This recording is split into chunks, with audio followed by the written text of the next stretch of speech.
à la Cantorade. Venez avec nous sur Radio Laser prendre de la hauteur et du recul sur les interrogations multiples que nous et vous nous posons toutes et tous. Critiquons, proposons, réfléchissons dans l'humour et le respect. Explorez pendant un mois, chaque semaine, un sujet pertinent avec toujours un invité expert.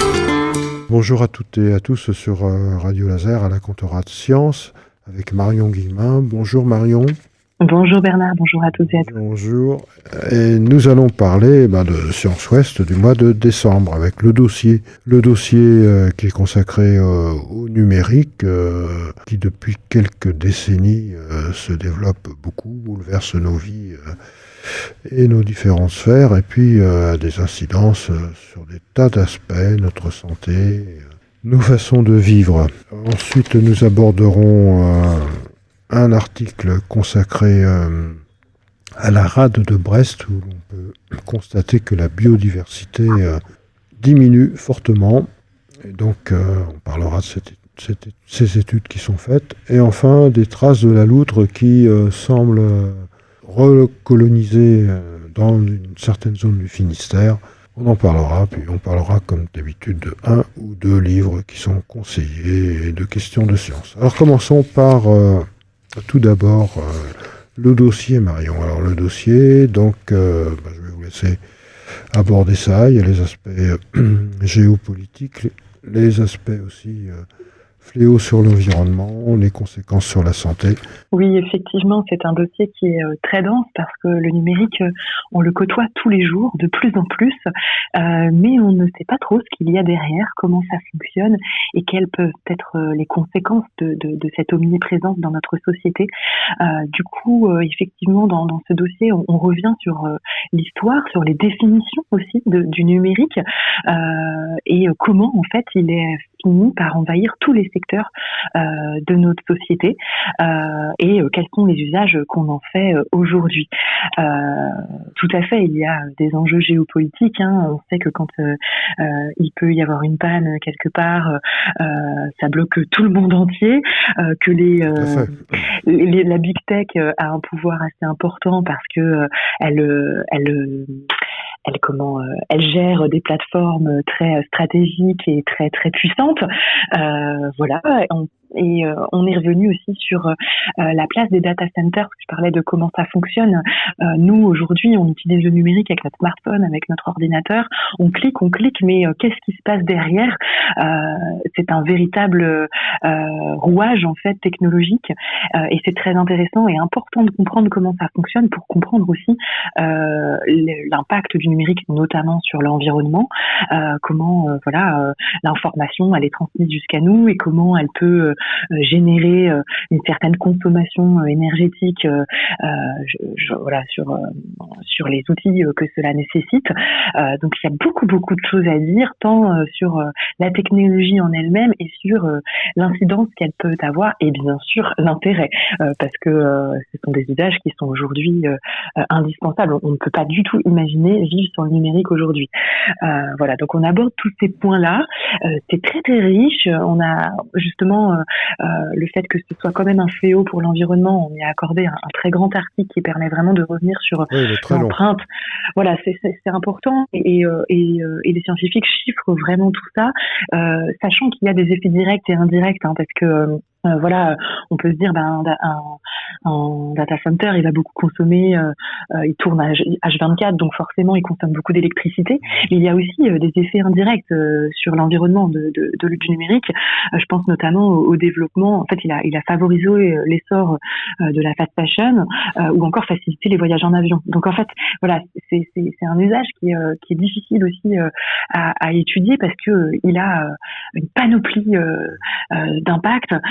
Mais c'est fascinant, il y a beaucoup de choses à dire, il y a encore besoin de beaucoup d'études pour comprendre tout ça. Et effectivement, vous l'abordiez, il peut aussi avoir un effet sur notre santé. Alors il y a des choses qui sont plus ou moins discutées justement. Il y a des choses où on sait que vraiment il y a un impact. Mais là, ce qu'il faut retenir, c'est que tout dépend de l'usage qu'on en fait. Vraiment, le numérique, c'est quelque chose de fascinant qui a bouleversé notre quotidien, qui l'a révolutionné fonctionner en fait, il peut être néfaste, mais tout dépend de l'usage qu'on en a. Et mais comme beaucoup de choses. Et voilà, c'est un peu la grande conclusion, je dirais, de ce dossier. Mais ça permet vraiment, pour nous, c'était vraiment faire le point avec les scientifiques de ce qu'on sait, ce qu'on ne sait pas, et comment en fait il a vraiment tout changé, et à quel point ça a été rapide en fait. C'est incroyable en fait comment les technologies peuvent vite nous dépasser. Voilà. Voilà, je sais pas si ça résume, mais l'idée c'était vraiment d'aborder tous ces points. Je voulais rajouter quelques petits points. Bon, il participe pas mal aussi à l'augmentation de l'effet de serre, du gaz à effet de serre aussi. Donc ça c'est important. Vous avez signalé l'aviation civile, mais il participe également pas mal. Sur l'aspect santé aussi important, donc à rappeler que la lumière joue sur la sécrétion de mélatonine, et donc ça perturbe fortement aussi le sommeil, que quelque part, eh bien, le fait d'être toujours sur son écran, ça augmente sérieusement la sédentarité, avec les conséquences sur l'obésité. On a fait des études on avait interviewé ici François Carré, médecin du sport, et donc on constate que les jeunes, 18% des jeunes ont une baisse de leur capacité cardiovasculaire. C'est énorme. 18% des enfants, enfin des adolescents qui sont au collège actuellement, quoi. Donc tout ça est assez inquiétant quand même, quoi. Et puis il semble aussi que ça peut induire aussi des perturbations de la vision en jouant sur la rétine et en induisant un accroissement une apparition de myopie chez des jeunes enfants. Et enfin, parfois des perturbations et des troubles de la personnalité qui peuvent apparaître à cause des jeux qui sont beaucoup développés via ces plateformes numériques. Oui. Vous avez tout dit autrement. Mais tout y est dans le magazine Science Ouest. C'est un dossier très très bien. On doit parler de la rade de Brest, je crois, Marion, la rade de Brest, où on constate une diminution de la biodiversité.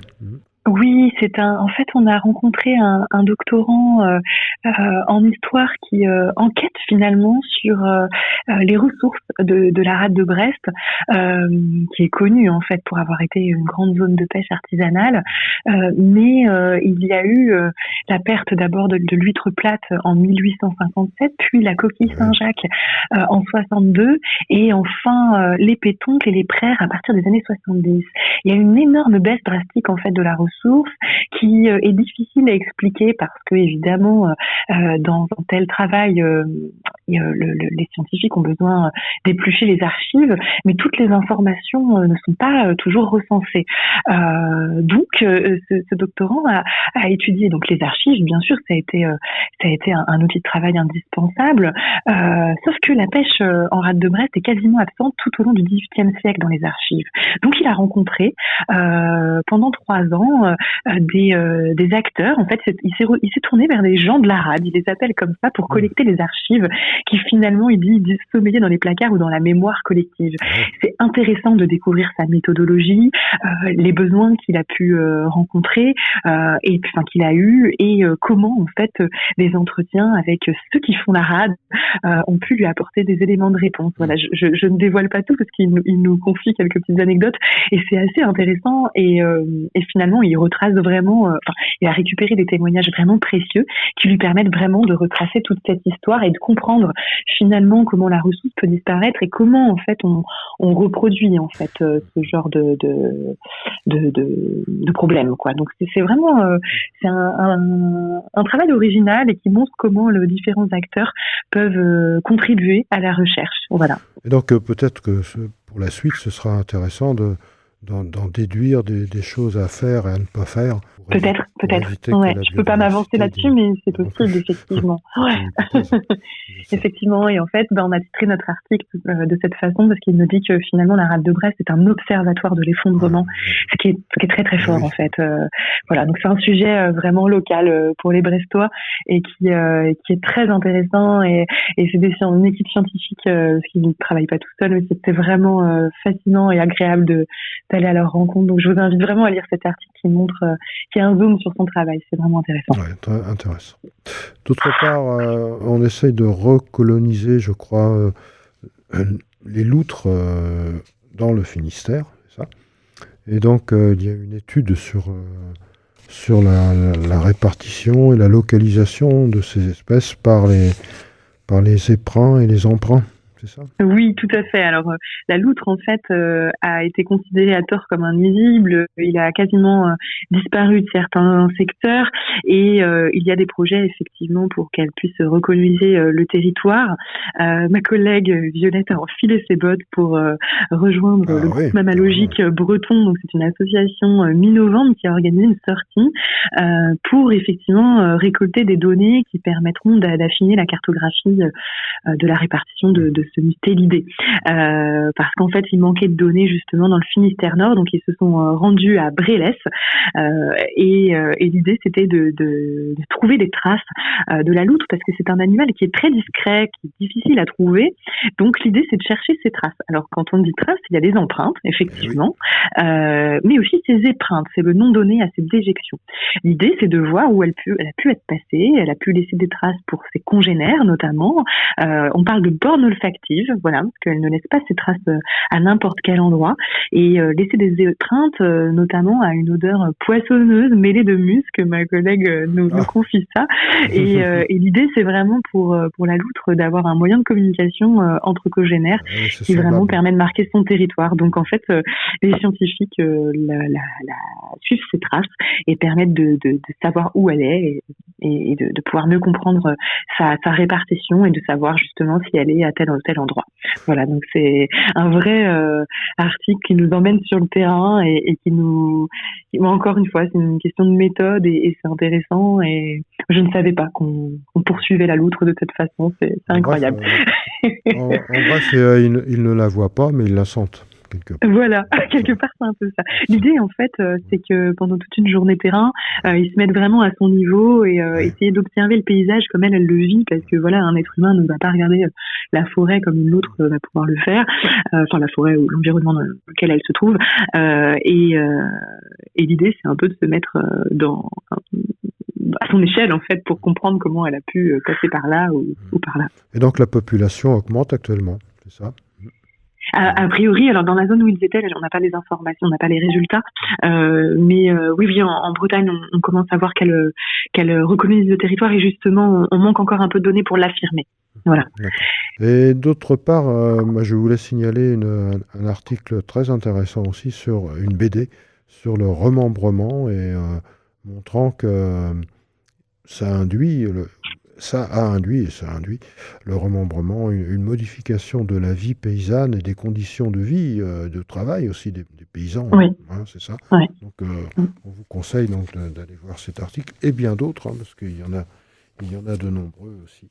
On rappellera également toujours la question de science que Michel Cabaret gère, et là, c'est pourquoi le papier journal jaunit. On rappellera également 2 livres, enfin il y en a plusieurs, enfin 2 livres, La révolution des microbiomes, qui s'intéressent aux microbes présents à l'extérieur, mais aussi à l'extérieur de nous-mêmes, mais aussi en nous-mêmes, donc sur un aspect médical, mais sur un aspect écologique, environnemental. Une histoire nouvelle des sons explorés, un très beau livre, exploration des sons dans l'espace, de l'espace jusqu'au son sur notre Terre.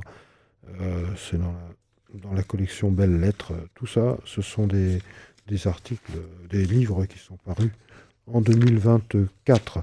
Peut-être auriez-vous des choses à ajouter, Marion? Je pense que si on peut être glissé sous le sapin, si ces sujets-là vous ont intéressé, n'hésitez pas, il y a vraiment des sujets très variés.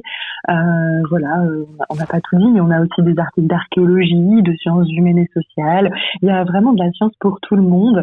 Et puis nous, on est déjà dans le numéro de janvier, qui arrive bientôt. Voilà, il va arriver bientôt dans les boîtes aux lettres.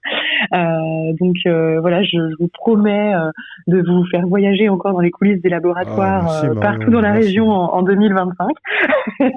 Voilà ce que je peux vous dire. Donc n'hésitez pas à nous suivre, à vous abonner pour Oui, recevoir le abonnez-vous, magazine bien sûr. régulièrement parce qu'il y a de très belles choses qui arrivent. Voilà. Donc on s'abonne facilement hein, directement Vous pouvez vous abonner directement sur notre sur- boutique en ligne sur le site de l'Espace des Sciences. Effectivement, D'accord. il y a quelques petites informations à remplir, tout simplement.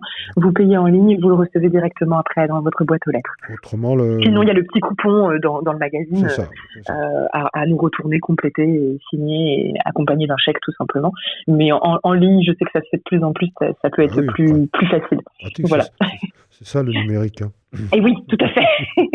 C'est ce que je disais tout à l'heure, on ne s'en passe plus. Oui, absolument, absolument. Marion, on va vous souhaiter à vous et toute votre équipe, à tout le monde, une bonne fin d'année. Hein, Mais de que les même, choses à se toute passent l'équipe au de mieux. Radio Laser, merci encore pour votre soutien, pour ce petit rendez-vous. Avec grand De très plaisir. belles fêtes à tout le monde et aux auditeurs, bien sûr. Bien sûr, à toutes et à tous, de très belles fêtes. Prenez bien soin de vous et lisez Science Ouest. Voilà. Marion, merci beaucoup. Bonne fête et Merci. à À vous très aussi. très bientôt. Au revoir à toutes et à tous. Merci.